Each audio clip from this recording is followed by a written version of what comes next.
What's up, y'all? Jake from Guitar Center here, hanging out with my friend Mike at the Martin booth. How you doing, Mike? Doing great, Jake. Thanks for coming out.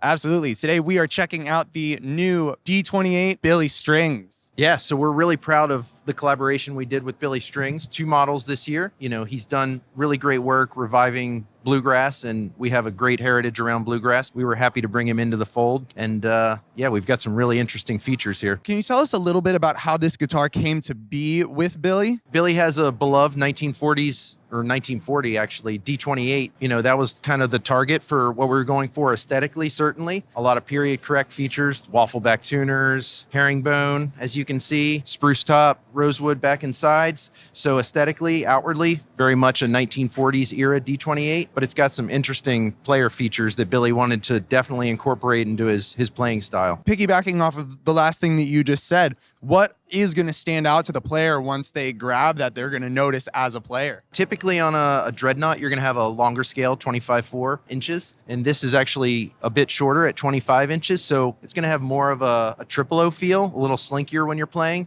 and that's great for fast picking, as well as we have a in-between nut width. So typically we would have 1 11/16 or 1 3/4. Billy chose right smack dab in the middle at 23/32, and that's going to be noticeable. We were talking off camera and I had a sec to kind of noodle with this, and I was shocked at just how fast and slinky it feels. And something that I think is really special about, you know, something that's the tell of a special guitar is when it pulls a certain sound out of you. And I picked it up, and I'm not a flat picker, and that's immediately what I started doing, was super fast, flat picky kind of runs, and I was just like wowed by it. So I think as a player, when you pick up an instrument and it calls something from you, I think that's really special. And especially when you're going and creating a signature model instrument, as a fan of that artist or not, if you can capture that flavor and that sort of inspiration, I think that speaks to what is ultimately a really, really cool guitar.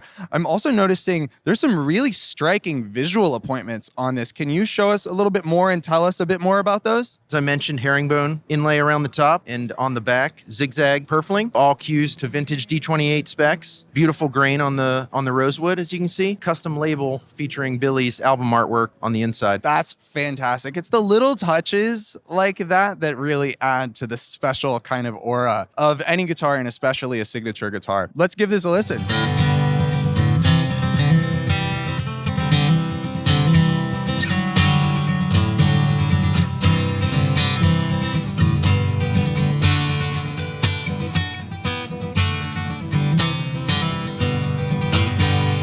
Punchy. I love it. You mentioned there is one additional Billy Strings model that is new for NAMM this year. Can you tell us a little bit about that? This is going to be more of a premium price point, right? The D-28. So you're, you know, up there in price. In addition to that, we have a more affordable option for players perhaps just entering the fold. And yeah, I'd love to talk about it. Why don't you tell us a little bit more about the next offering from Billy Strings and Martin? We have the D-X2E Billy Strings. As I mentioned, this is a more affordable option, you know, based on our X Series platform, spruce top, Brazilian rosewood, HPL back and sides, and a lot of great appointments that give a subtle nod to the 40s D-28, but obviously at the price point of an X Series. Absolutely gorgeous. The back and sides on that are beautiful. It's super striking and gives sort of that flavor that a player who might not be able to grab that D-28 is absolutely going to be able to grab from this. And so you said E1 system, correct? Martin E1 with the built-in tuner, volume and tone knob. It's a great pickup. So it also looks like on the label it has another piece of Billy Strings art there. Same as the D-28. It's got Billy's album artwork, commemorative Billy Strings nomenclature on it. One of the things that you called out that was really cool and special about the D-28 was that special scale length and nut width. Are we seeing that on this guitar as well? So same scale length, 25-inch scale,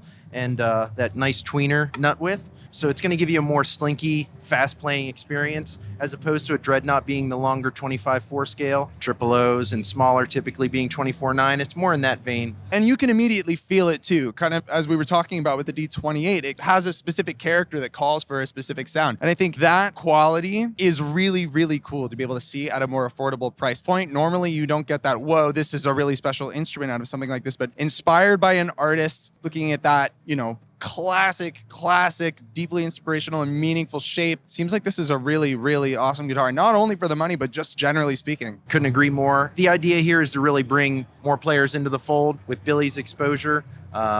to all the great bluegrass fans around the world, this is a great guitar to enter that. You touch on bluegrass, like oftentimes the guitars that are going to get you that sound are at much, much higher price points. And that can be a barrier to entry, not only for that sort of instrument, but for that sort of sound. So to be able to make that accessible to players out there that are looking at artists like Billy and be able to not only grab that sound of their favorite artist, but the look and the feel and inspire their playing, it's pretty awesome to see. Can you give us a couple strums? Would love to hear what this sounds like. I'd love to.